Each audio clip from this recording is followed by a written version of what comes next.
Conocer el contexto nos ayuda a conocer la Gran Comisión. Triunfo 96.9 FM presenta Hablemos en Contexto con el pastor Jonathan García.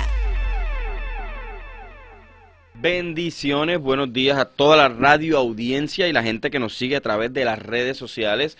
Este que te habla es el pastor Jonathan García. Estás aquí en Hablemos en Contexto por Triunfo 96.9, la emisora que te hace bien. Y como decía nuestro locutor y aquí jefe de la cabina y de la consola, sé que estamos en un día frío, lluvioso, y por aquí andamos todo el mundo con abrigo en la cabina, así que esperamos que se encuentren muy bien, ¿verdad? Les pedimos que tengan precaución, ¿verdad? Dentro de todo lo que estamos viviendo en Puerto Rico, específicamente con el tema de la lluvia. Así que en la mañana de hoy estamos súper contentos de poder haber llegado aquí, estamos en vivo, mi hermano.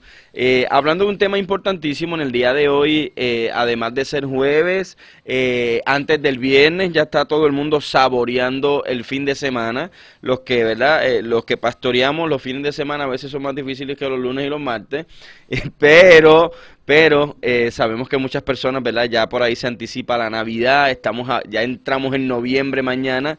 Sin embargo, en el día de hoy yo creo que la iglesia, nuestra generación, los pastores, los líderes hoy tenemos una responsabilidad importante de reflexionar en un hito, ¿verdad? De la historia, en un acontecimiento, y yo quiero llamarle el acontecimiento más importante de los pasados 5 siglos, y es el acontecimiento de la protesta, de la reforma protestante que se da en manos y en el corazón de un monje católico que decide, ¿verdad?, protestar en contra de lo que se estaba estableciendo como doctrina y como práctica de fe y cristiana dentro de la iglesia. Así que en la mañana de hoy yo quisiera, de los que están aquí conmigo en el Facebook, pueden compartir el contenido para poder alcanzar más personas. Como siempre, todos nuestros programas, usted tiene la oportunidad de no estar de acuerdo conmigo, mi hermano. No tenemos que estar de acuerdo en todo lo que decimos. Sin embargo, tiene también la oportunidad de escribir, de preguntar, de hacer comentarios, de decirnos desde dónde nos ven, desde dónde nos escuchan. Y para nosotros siempre es un honor estar, ¿verdad?, en contacto con ustedes, y además del contacto, tener la oportunidad de interactuar con cada uno de ustedes. Es una bendición poder interactuar con ustedes, con sus comentarios, con lo que presentan. Pero miren, hermano, es importantísimo que hoy tengamos la oportunidad de reflexionar. Y alguien podría decir: pastor, pero te escuché hablando de la reforma en estos días. Miren, hermano, la reforma tiene tanto que hablar, tanto que enseñarnos, que podríamos estar aquí meses hablando de ella.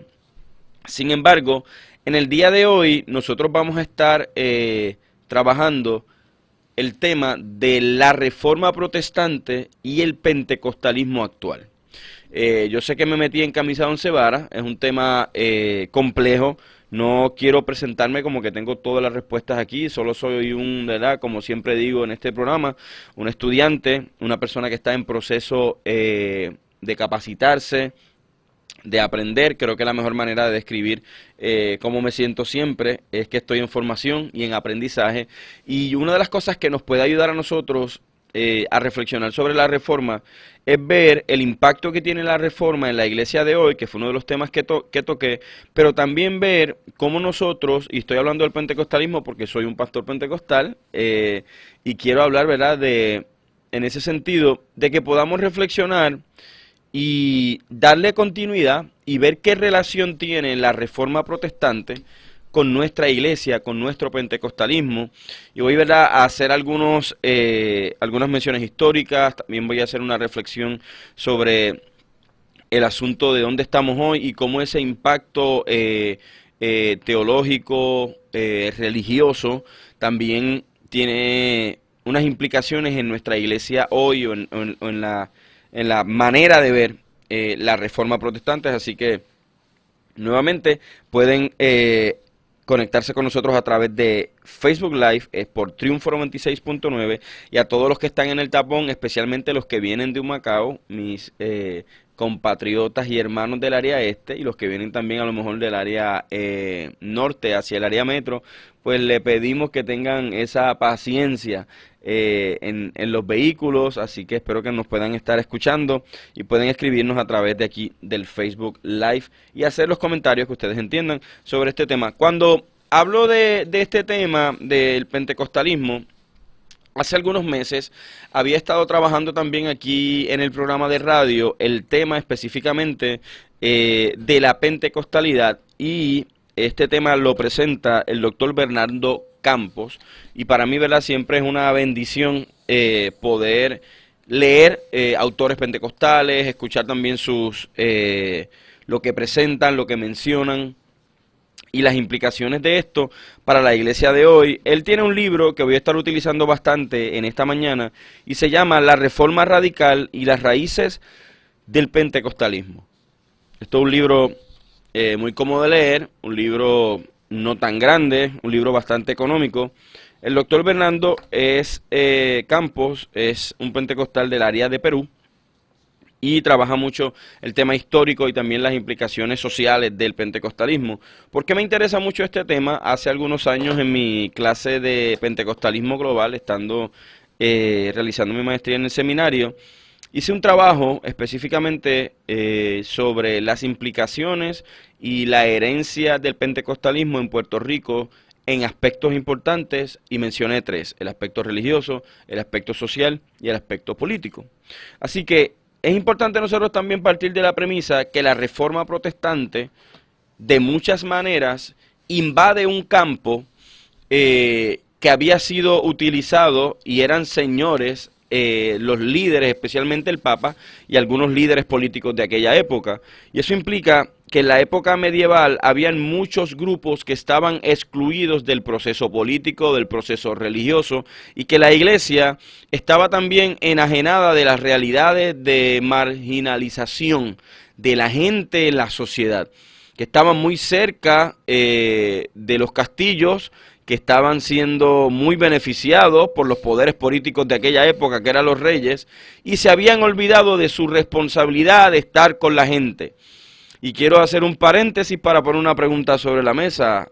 ¿Habrá algo parecido en estos tiempos? Y quiero que hagamos ese contraste y que tengamos la oportunidad de reflexionar, mi hermano, porque si nosotros no reflexionamos en los hechos históricos de la Reforma Protestante, nos vamos a quedar solamente en lo romántico. Y la Reforma Protestante es mucho más que clavar tesis, sino lo que dicen las tesis. La Reforma Protestante está enmarcada, fundamentada en esas 5 solas, donde se persigue la idea de que nadie está por encima de la palabra. Sin embargo, la iglesia en la época medieval estaba totalmente enajenada de las realidades de pobreza, de dolor, y habían secuestrado, y esta palabra la voy a usar, ¿verdad?, de una manera enfática, habían secuestrado la palabra. Habían secuestrado la Biblia de tal manera que no habían Biblias en ningún lenguaje que no fuese latín, y la idea era que ellos tenían el control de la teología, de la doctrina y de lo que Dios de alguna manera decía. Porque lo que la iglesia decía era lo que la gente tenía que creer por fe, porque no había el proceso o la capacidad de discernir, número uno, porque estaba en latín y la mayoría de las personas no sabían leer y escribir, sino que había la no alfabetización. Era un problema profundo dentro de la época medieval porque la gente no podía discernir qué era realmente lo que decía la Biblia. No es solamente el problema de las indulgencias, que es un problema profundo, doctrinal, terrible, de alguna manera que a veces nos olvidamos de ello, y las indulgencias hoy también existen. Se llaman pactos. Se llama retribución, se llama teología de la superfe, y yo sé que esto me puede generar algún problema. Sin embargo, yo tengo una responsabilidad de entender y de ser voz profética. Y cuando hablo de voz profética no estoy hablando tipo Walter Mercado, sino la responsabilidad que tenemos de denunciar las cosas que están mal, tanto político, social y también a nivel religioso. Tenemos una responsabilidad de ver las indulgencias y mirarnos en el espejo a ver dónde estamos hoy. De ver la reforma y mirarnos en el espejo y ver dónde está la iglesia hoy y los intercambios a veces que hacemos monetarios dentro de la iglesia. Así que en la mañana de hoy quiero comenzar diciendo que el doctor Bernardo Campos, que me parece un extraordinario escritor, expone que, y se menciona, ¿verdad?, o se presenta de alguna manera a los pentecostales como un fenómeno presente que invadió las esferas religiosas y sociales en la mayoría de los países. Sin embargo, a veces queremos definir el pentecostalismo solamente con el hecho de que son continuistas o que creemos en los dones del Espíritu, en la manifestación o en la sanidad, y esto es mucho más profundo que eso. Hoy yo no estoy tratando de definir el pentecostalismo poniéndolo de frente a la reforma protestante, porque definir pentecostalismo es una cuestión compleja. Porque no podemos pasar por alto, ¿verdad?, esto de solo el punto de vista doctrinal. Cuando nosotros hablamos del pentecostalismo, generalmente hablamos de lo que se conoce en inglés como el full gospel, o como en español el evangelio completo. Cristo viene, Cristo salva, Cristo bautiza y Cristo sana. Así que hay unas cuestiones doctrinales que pueden ser homogéneas, pero cuando vemos el comportamiento, y esto hoy voy a ponerlo sobre la mesa, yo personalmente creo que no existe un pentecostalismo, sino que existen pentecostalismos. Por el proceso de contextualización en cada país, y la liturgia va cambiando, la forma de ejecutar la iglesia, de realizar iglesia, la forma de evangelismo. Pero no quiero detenerme tanto ahí. Así que el pentecostalismo no es solo un movimiento religioso de avivamiento o carismático.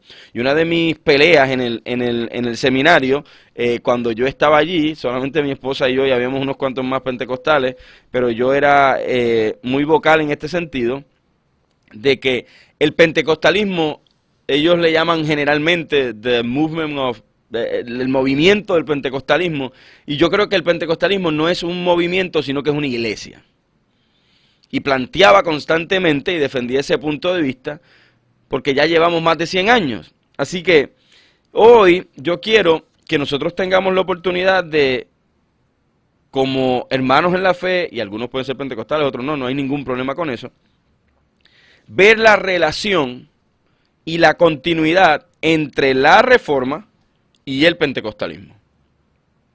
Entre la reforma y el pentecostalismo. ¿Por qué esto es tan importante, mi hermano? Porque nosotros hablamos de la reforma protestante por una sola razón, porque alguien y diferentes personas ya lo habían intentado antes, se levantó a protestar. Esta idea de que la iglesia y de que nosotros debemos ser silentes, y esta idea de que calladito nos vemos más bonitos, no son nuestras raíces históricas. Nosotros hoy tenemos iglesias protestantes, iglesias que abrazan la fe desde diferentes contextos por una sola razón, porque hubo gente que se atrevió a protestar. Y quiero decirle algo, gloria a Dios por la protesta. De hecho, si yo pudiese, que no tengo ese standing, porque no tengo un PhD, no soy un teólogo, sino que soy, como siempre digo, un estudiante de teología, si yo fuese a definir la reforma protestante, establecería que uno de sus puntos más importantes y una de sus herencias más fuertes es la resistencia al poder de una iglesia corrompida. Repito, la resistencia al poder de una iglesia corrompida. De un monje que no tenía mucho poder, que sí podía enseñar, pero no tenía la capacidad política dentro de la iglesia para manejar algunos asuntos, y decidió hacer algo que a veces olvidamos y lo espiritualizamos. ¿Qué hizo Martín Lutero antes de protestar? Hermano, algo muy importante, hizo teología. Martín Lutero no fue allí diciendo Dios me dijo esto o Dios me dijo lo otro, sino que tuvo el compromiso de comenzar a leer la palabra y a reflexionar. Mira, hermano, a pensar. ¿Por qué él tuvo que ponerse a pensar? Porque lo que la Biblia decía, y especialmente lo que Pablo decía acerca de la salvación y de las obras, él se dio cuenta que era una piedra en el zapato de la iglesia y del mensaje papal de aquel entonces. Así que el romanismo de aquella iglesia se convirtió en algo que no iba de la mano con el evangelio. Pero esto también nos hace pensar dónde estamos nosotros hoy con los temas fundamentales teológicos de la iglesia.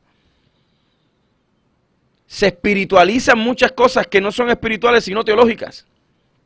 Y no estoy diciendo que lo teológico no es espiritual, pero cuando hablo de espiritualización estoy hablando de que a veces sacamos de contexto unas cosas para hablar sobre lo que Dios dice y Dios no dice. Así que Lutero tuvo que enfrentarse a la falsa espiritualidad de las indulgencias, por lo tanto también tuvo que enfrentarse, porque las indulgencias, el gran problema de las indulgencias no era solamente la venta de ellos, sino que hablaba de la salvación. Y hacía una afirmación de que las indulgencias servían para otra purificación y otra santificación de la iglesia de aquel entonces. Por lo tanto, se establecía que Cristo y su acción redentora no eran suficientes para sacarte del infierno o del pecado, para limpiarte, sino que había un hecho de que necesitábamos comprar una purificación adicional a la santificación por medio de la sangre del Cordero inmolado, que en la Biblia es representada en el Cristo de Dios y en su obra en la cruz del Calvario, en aquel momento histórico tan importante.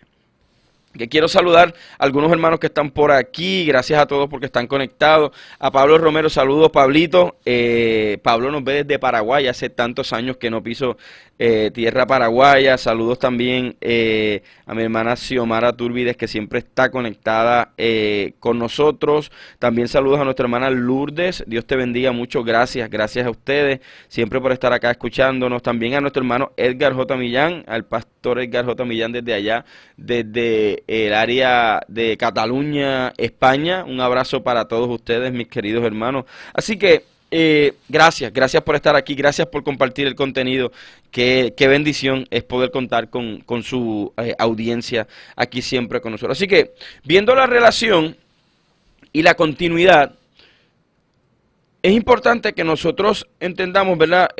Y Paul Tillich, que es un teólogo muy importante, establece también que, contrario a las decisiones teológicas y sociales de la iglesia medieval, el protestantismo hizo lo que implica esa propia palabra: protestar contra las decisiones teológicas de una iglesia que estaba pensando más en sus grandes edificios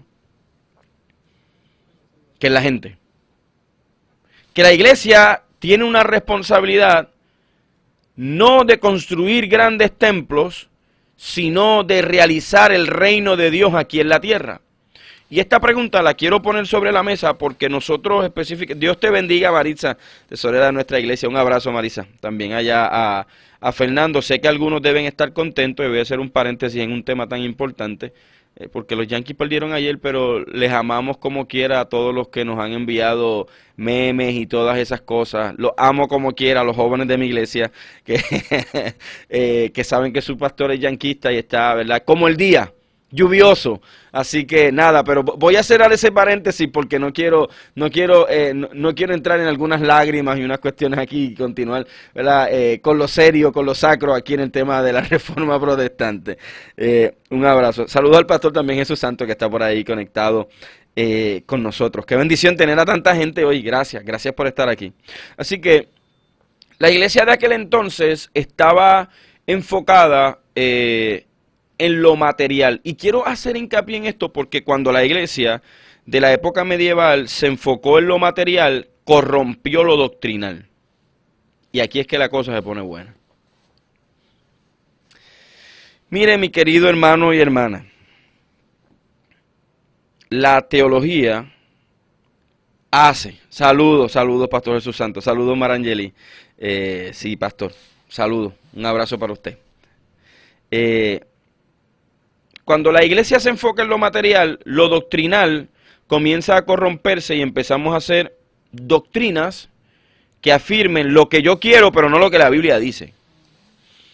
Y creo que la iglesia a nivel histórico ha pasado por momentos como este, Y este mismo teólogo presenta algo que a mí me parece interesantísimo sobre este tema.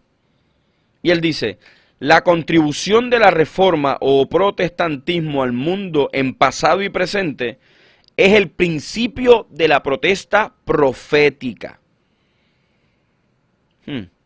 Contra todo poder que reclame para sí un carácter divino. Pero mire 4 cosas que él menciona que a mí me volaron la cabeza. Número 1, sea iglesia, sea Estado, sea partido o líder. En tiempos recientes nosotros hemos escuchado políticos en nuestro país decir que son protestantes católicos, que son mesiánicos. Hemos escuchado líderes religiosos también, pastores, presentarse como líderes literalmente mesiánicos. Partidos también que se presentan como partidos redentores. Y si algo la reforma protestante nos regala, es la oportunidad de protestar contra toda entidad y persona que piense que es divino y que tiene poderes que le dan voz canónica, y ya yo he explicado en ese sentido eso. Y a mí me preocupa mucho en el pentecostalismo actual que muchas personas predicadoras, pastores y líderes y pastoras, que piensan que tienen voz canónica, que lo que ellos dicen es como se tiene que igualar a la Biblia. Yo quiero que usted entienda que usted no puede mal utilizar el don de profecía y el don de ciencia para creer que lo que usted diga es así y que no puede ser cuestionado. Ninguna posición ni ministerio hace un hombre a una mujer incuestionable. Todos y todas podemos ser cuestionados y hay que discernir cada enseñanza por el filtro de la palabra del Señor. Y eso es una de las herencias importantísimas de la Reforma. Porque las 95 tesis de Lutero, que hoy celebramos esa hazaña, ¿verdad? Más allá de los martillazos y los clavos y lo dramático y la cuestión esta que a veces que nos quedamos en eso solamente, sino en la idea de que Dios mismo estaba usando a Lutero para reclamar su autoridad dentro de la iglesia. El Espíritu Santo estaba soplando otra vez dentro del corazón de un monje y de unos líderes dentro de la iglesia, porque no solamente podemos enmarcar a Lutero, sino que estamos hablando de ese acontecimiento específicamente, de hombres y mujeres que entendían una cosa: en la iglesia hay una autoridad máxima, y no es el Papa, no es un pastor, no es un líder religioso, no es una posición eclesiástica, sino que la autoridad máxima de la iglesia es Dios, por cuanto hay que entender que su palabra es la autoridad máxima de regla, de fe y conducta. Así que el teólogo Zulich está haciendo una afirmación importante. Como nosotros de muchas maneras nos olvidamos de que esta contribución es un reclamo, es una protesta, es una garantía de que la iglesia constantemente debe estar reflexionando sobre el asunto de autoridad, que nadie tiene voz canónica, que el canon ya cerró, mi hermano y hermana. No, porque Dios me dijo esto y aquello, pero la Biblia es más importante que su experiencia. Y todo lo que se hable, predique y enseñe debe estar filtrado por ese marco que llamamos nosotros Biblia. ¿Por qué esto es tan importante? Porque hoy nosotros estamos viviendo en una época de ideologías. ¿Y usted sabe qué? No hay solamente ideologías de izquierda, también hay ideologías de derecha, que son igual de malignas y malvadas que las de izquierda. Y a veces queremos presentar las ideologías como que esta es la ideología del Evangelio. Mire, hermano, la agenda del Evangelio es más grande que las ideologías de derecha y de izquierda. Que usted no es mejor cristiano porque es de derecha o mejor cristiano porque es de izquierda. Usted es cristiano porque Cristo murió en la cruz del Calvario y usted sigue a Cristo y a esos valores. Y tenemos una responsabilidad profética de constantemente estar denunciando para mantener, mire hermano, el balance dentro de la iglesia de que hay autoridades, pero la palabra de Dios es la autoridad máxima dentro de todos los acontecimientos y acciones dentro de la iglesia. Así que no hay iglesia, no hay Estado, no hay partido y no hay líder con poderes divinos por encima de la palabra. Así que todo esto nos hace reflexionar sobre cómo yo puedo o cómo la iglesia puede actualizar el pentecostalismo de hoy y nuestras ideas y mirar nuevamente hacia la reforma. No solamente con esta idea de que necesitamos otro. Mire hermano, hay muchas reformas. Pero si algo importa en las acciones de Lutero, es la acción de la protesta. De que esto que estamos escuchando no es de Dios. De que esto que se está enseñando no está en la Biblia. Y eso es lo que estaba haciendo afirmación Lutero. Solo la fe, solo mediante la fe somos salvos. La sola escritura. Que no hay otro escrito, no hay otra autoridad, no hay otro librito por el lado que sostiene o apoya la escritura. Así que Campos establece también que el pentecostalismo es heredero de la reforma en sentido histórico y social. Y esto me encanta, porque cuando nosotros hablamos del pentecostalismo y lo miramos con este lente y con estos espejuelos de la reforma, nos permite entender que el pentecostalismo y la iglesia protestante, carismática, no existe hoy porque la reforma y la protesta acabó hace más de 1500, hace más de 507 años, sino que tenemos una responsabilidad de establecer de que hay que pensar en el sentido histórico y social y el impacto de la reforma dentro del pentecostalismo. Cómo el pentecostalismo se convierte también en protesta. Cómo el pentecostalismo en Estados Unidos, y alguien puede decir, ¿de qué estás hablando, pastor? Mire hermano, cuando nosotros hablamos del avivamiento de la calle Azusa, que es un acontecimiento muy importante en el pentecostalismo moderno o contemporáneo, tenemos que pensar que en aquel entonces, específicamente en la calle Azusa de California, había un grupo de personas que estaban haciendo algo ilegal. Ilegal. ¿Por qué era ilegal? Porque en aquel entonces en los Estados Unidos había una ley que no le permitía a diferentes razas o grupos étnicos estar juntos. Era la ley de la separación racial de blancos y negros. Así que es importante que nosotros como pueblo entendamos que lo que ocurrió en la calle Azusa también fue un acto de protesta contra la ley que establecía el Estado. Un Estado que decía en God we trust, en Dios confiamos. Un Estado que usaba la Biblia y que usaba la Biblia en aquel entonces para hacer referencias religiosas a su Dios, para formar leyes, pero también para deformar la sociedad de tal nivel que habían grupos con supremacía por el color de su piel. Así que el pentecostalismo presenta hitos históricos también y sociales donde otros grupos religiosos protestantes y evangélicos habían hecho silencio. El pentecostalismo decide hacer actos ilegales entendiendo que el Dios de la Biblia es el Dios de todas las razas y grupos étnicos. Así que mucha gente, y voy a mencionar esto para ir a una pausa, mucha gente reconoce el pentecostalismo como el protestantismo popular. ¿Por qué se le reconoce de esa manera? Y vamos a hablar un poco de por qué se distingue el pentecostalismo cuando regresemos, así que no se despegue, seguimos aquí en Triunfo 96.9.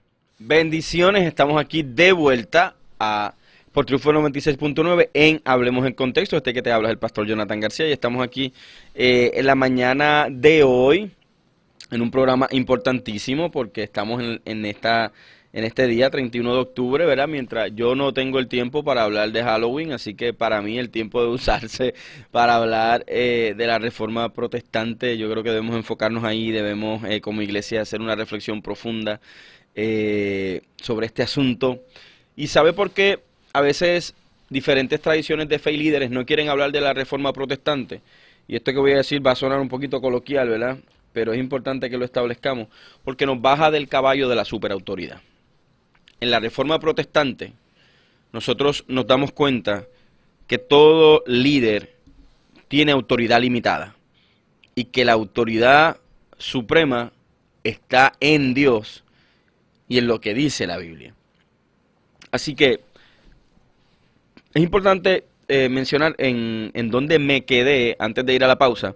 Y estábamos hablando de que muchas personas reconocen el pentecostalismo, y el tema de hoy, voy a volverlo a presentar, la reforma, el tema general, la reforma y el pentecostalismo actual.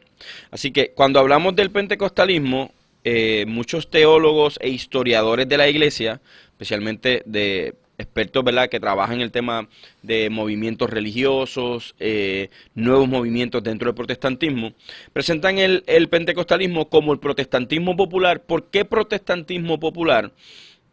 Porque se da en medio de las masas, pero comienza, aunque se va, ¿verdad?, va creciendo, de alguna manera, el pentecostalismo se va desarrollando dentro de las masas de pobreza, que era la mayoría de los pueblos, pero que estaban siendo enajenadas y olvidadas y marginizadas por los estados. Y esto es algo muy parecido que ocurre dentro de la reforma protestante. ¿Por qué quiero hablar de esto?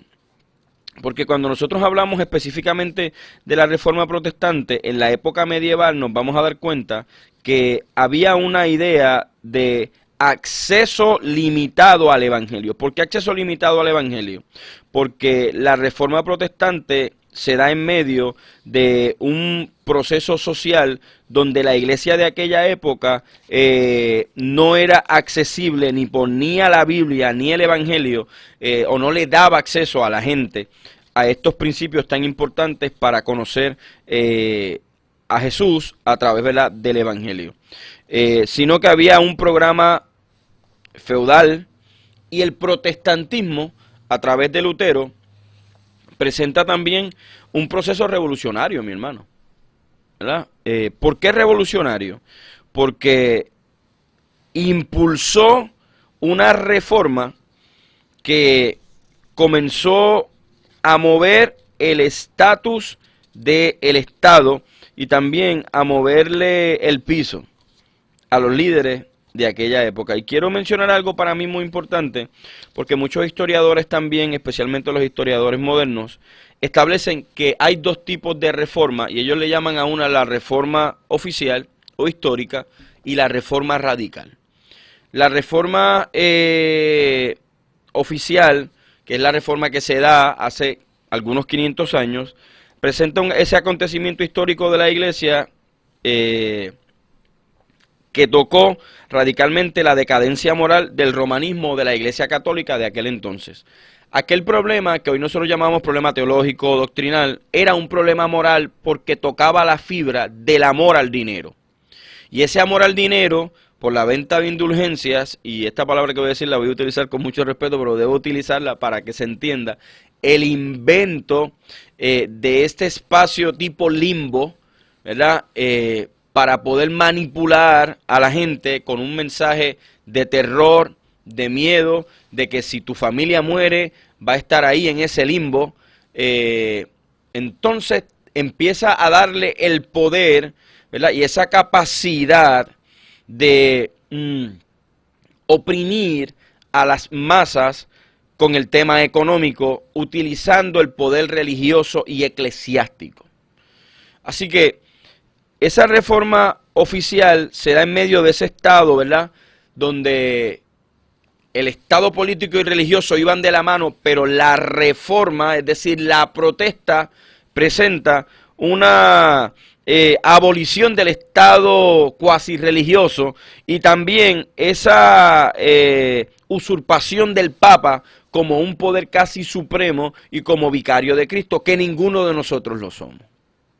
Si algo Cristo dejó claro es que establece su iglesia sin darle un poder supremo a ningún líder y que le da a la iglesia, Cristo, el Espíritu Santo para que dirija a la iglesia y sopla sobre ellos, le da continuidad y el Espíritu Santo, que es Dios, está en medio de la iglesia dirigiendo la iglesia. Así que en medio de aquel entonces se da una triple consigna luterana, que es lo que se menciona en la Reforma oficial. Literalmente se trabaja con el tema, ¿verdad?, de haber pervertido el culto y inventando nuevos sacramentos que no están en la Biblia. Se trabaja con el tema del poder papal, que se había convertido en la más grande usurpación de la historia. Y número 3, en la abolición de ese estado religioso y la eliminación del derecho canónico y los asuntos extrabíblicos de la teología católica. Así que hoy yo quisiera que nosotros pensemos, especialmente en el pentecostalismo actual, sobre si usted, y esta pregunta se la voy a hacer para que usted reflexione. ¿Ha visto usted esta idea de asuntos extrabíblicos, de cuestiones que no están anclados en la palabra, que no se enraizan en la teología bíblica, en la teología cristiana? ¿Por qué esta pregunta es importante? Porque Lutero, igual que yo creo que debemos hacer hoy muchos de nosotros cuando predicamos, buscó también la supresión y la eliminación de la doctrina del mérito y de las indulgencias. Así que Lutero quería que la misa, es decir, el culto, se transformara, y también buscaba la destrucción de la estructura jerárquica que presentaba a la iglesia como un gobierno establecido por Dios, pero que no estaba en la Biblia. Así que la Reforma Protestante no fue únicamente un movimiento religioso, fue también, y esto que lo voy a decir, es ahí donde quiero presentar también cómo, de muchas maneras, el protestantismo y el pentecostalismo actual tienen muchos parecidos. La Reforma Protestante no fue únicamente un movimiento religioso, sino que fue también, generó un conflicto de poderes y de intereses de los diversos asuntos sociales de aquella época. El poder papal, los poderes religiosos, los poderes de los predicadores. Mire, hermano, escuche bien esto que le voy a decir, habían predicadores de las indulgencias. Eran como el tipo de evangelistas de las indulgencias, que se iban por ahí por un cuarteto, cantaban en las esquinas y vendían indulgencias. Recuerden, y su mensaje, ¿en qué estaba enraizado? Recuerda que si tu mamá murió y no has pagado las indulgencias, no la vas a poder sacar de ese limbo. El purgatorio se convertía en el mensaje de los predicadores de las indulgencias y se olvidaba el mensaje y la obra redentora de Cristo. ¿Hay algún parecido con eso en estos tiempos? Si tú me das mucho, Dios te va a bendecir. Pacta conmigo, dame esto, vende aquello, haz lo otro. Y yo quiero decirte algo. Hoy necesitamos predicadores y predicadoras que quieran transformar la sociedad con el mensaje del evangelio y que no quieran transformar sus billeteras con un mensaje lleno de mentiras. Hay algo inmoral dentro de aquel proceso medieval donde se le daba acceso y perdón de pecados a los reyes, porque el clero y las personas de liderazgo, cardenales, vivían cerca de los reyes y tenían pequeñas capillas mientras el pueblo no tenía acceso al evangelio. Y cuando escuchaba alguna misa por algún sacerdote de algún pueblito, era una misa que no entendían porque era en latín. Así que nosotros tenemos como pentecostales actuales en medio de este mundo, y es importante que cuando hablamos de pentecostalismo no podemos establecer solamente, ¿verdad?, esta idea de los dones, de hablar en lengua, esto es importante, hermano, y nos distingue. Hay un acento en el espíritu, en el poder, en la sanidad, en la unción fresca. Y yo creo en eso, lo practico, lo predico, lo fomento dentro de la iglesia que pastoreo y los líderes que el Señor nos permite formar y forjar a través de la palabra. Pero es importante que nosotros como actores de este tiempo del pentecostalismo actual, entendamos que debemos servir de ejemplo y un escenario constante de protesta hacia cualquier tradición que quiera imponer que el evangelio no es tan importante y que podemos poner cualquier asunto extrabíblico por encima del evangelio. Así que gracias a aquellos inventos de la burguesía, de la cuestión de la Edad Media, se comenzó a generar un proceso de reflexión en la vida de Lutero, donde Lutero decide protestar. Y dentro de la Reforma se van dando también unos procesos que son un poco más radicales, porque la Reforma no termina con Lutero, sino que la Reforma luterana, o en general la Reforma oficial, o esa Reforma histórica, se va dando, ¿verdad?, con un movimiento de laicos. No eran muchas personas que habían estudiado en el seminario, no había muchas personas que eran del clero, no habían ministros ordenados que quisieran abrazar esta idea de Lutero, porque muchos de ellos, aunque podían pensar lo mismo que Lutero, no tenían la valentía de Lutero de enfrentarse a todo un sistema. Y hoy nosotros necesitamos predicadores y predicadoras valientes, que con autoridad nos enfrentemos a un sistema, a veces dentro del pentecostalismo actual, que es muy poco pentecostal, que es espiritualista, pero no tiene nada que ver con el pentecostalismo, que toca mucho las emociones. Y mire, hermano, si había un problema dentro de las indulgencias, era que la misa era en latín, pero de las indulgencias se predicaba en el idioma que la gente pudiera entender, porque había una idea de que yo quiero que la gente me entienda para que compre muchas indulgencias. Y a veces el pentecostalismo actual comienza a utilizar prácticas muy parecidas a estas. Utilizamos los dones para presentarnos como pentecostales, pero mal utilizamos la teología, igual que hacía la iglesia medieval de aquella época y el poder papal con aquella autoridad. Hoy es importante que nosotros entendamos, mi hermano, que en aquellos líderes de aquella época no había piedad, y sin piedad vendían indulgencias, manipulando la mente y el corazón de la gente, utilizando el dolor, la muerte, el luto. Por lo tanto, era una cuestión inmoral. Y hoy yo quiero que nosotros tengamos la oportunidad de reflexionar en cuántas cuestiones inmorales pueden, mira hermano, adentrarse dentro de la predicación evangélica.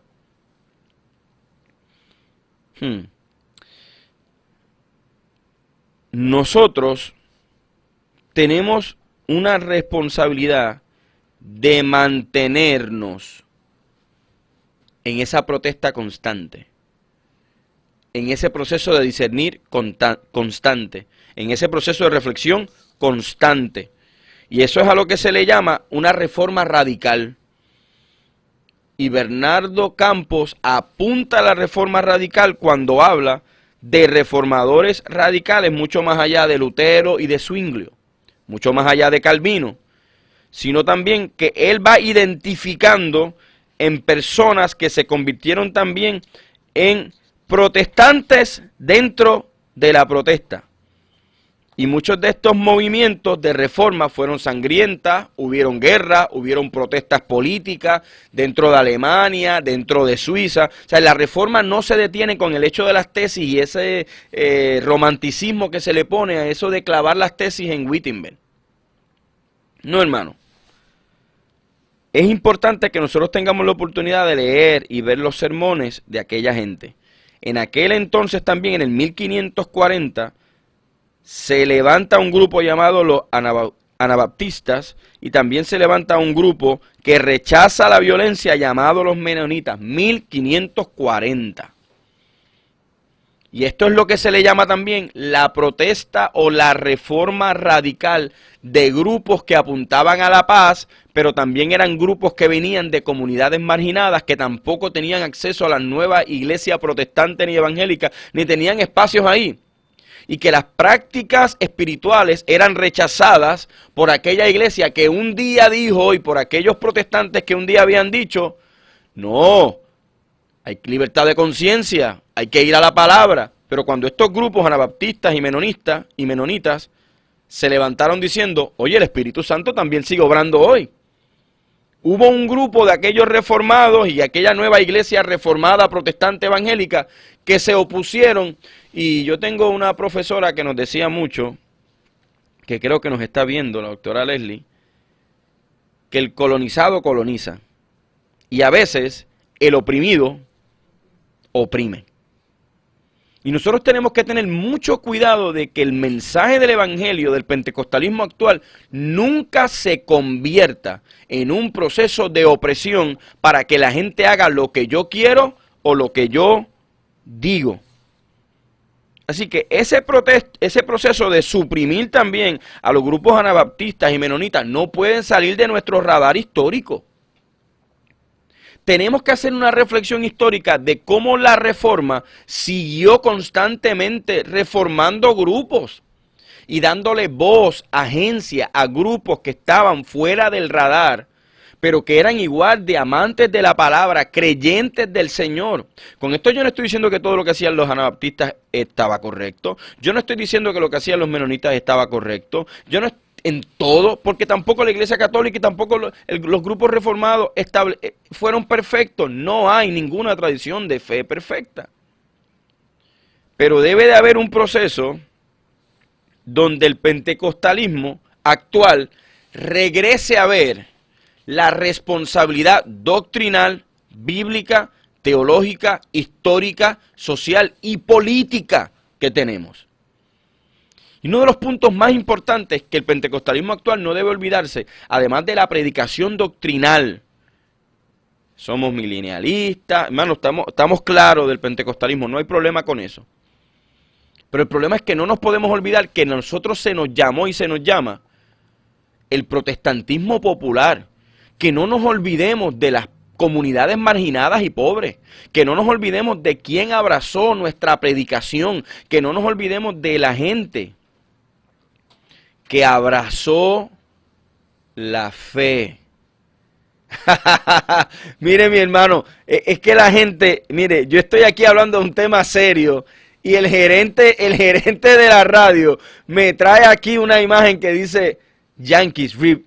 Así que descansen en paz los Yankees. Mire, hermano, me están sacando totalmente de la línea y me están haciendo sufrir en un día lluvioso. Así que el Señor nos ayude en este. Yo sabía que no me podía ir de aquí sin ser bulleado, ¿verdad? Así que nada, un abrazo a todos mis hermanos yanquistas. Será para el próximo año. Así que tanto Nicholas Storch como líder de los anabaptistas, Swing Cow, que también fue líder de los anabaptistas, hay muchos grupos que se levantaron dentro de un proceso un poco más, y el problema es que ya tengo gente en el live también poniéndome RIP Yankees, así que gracias a todos, yo también les amo. Así que uno de los elementos importantes también históricos que nos permite reflexionar es el proceso de nosotros tener la oportunidad de ver, mi hermano y hermana, que cuando se levantó estos grupos que se le llamaban radicales y históricamente se le llaman la reforma radical, igual que se le dijo a Lutero, igual que se le dijo a Blandina antes de Lutero, igual que se le dijo a un montón de pre-reformadores que se estaban levantando en protesta también. Lutero no fue el primero, sino que fue valiente y el Señor preservó su vida de alguna manera para que nosotros tengamos esto hoy. Cuando ellos presentaban su protesta, se resaltaba y se decía, esto es una herejía campesina. Y los pentecostales hoy seríamos los campesinos.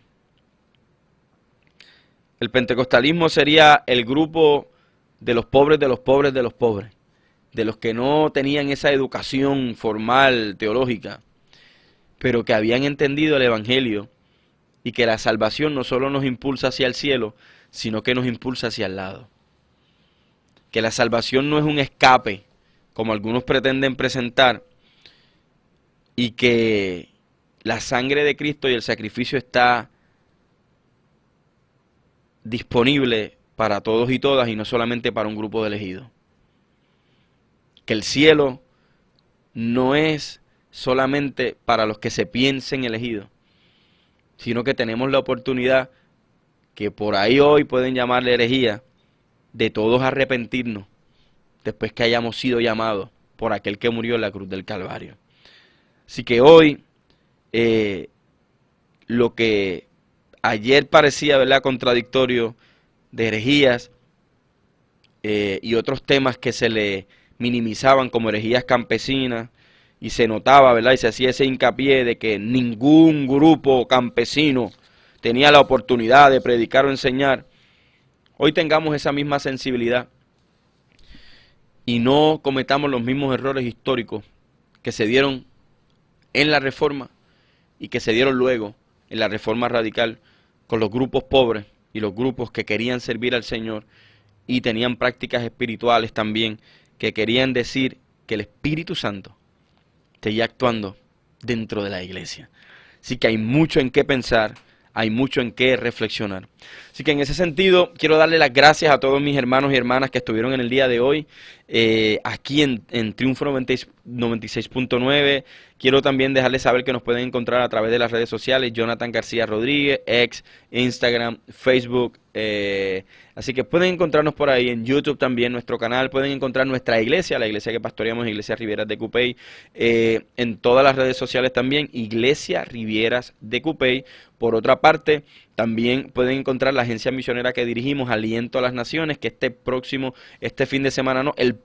fin de semana arriba, viernes y sábado, estaremos celebrando nuestros 10 años de servicio aquí en Rivieras de Cupey, acá en Puerto Rico, y va a ser una bendición tenerles a ustedes sábados de las 9 de la mañana, y el viernes estaremos con pastores y líderes reunidos hablando sobre la movilización de la iglesia local hacia el campo misionero o hacia misiones globales. Así que quiero darle las gracias a cada uno de ustedes y recuerden que estuvieron en Hablemos en Contexto. Hemos presentado Hablemos en Contexto con el pastor Jonathan García.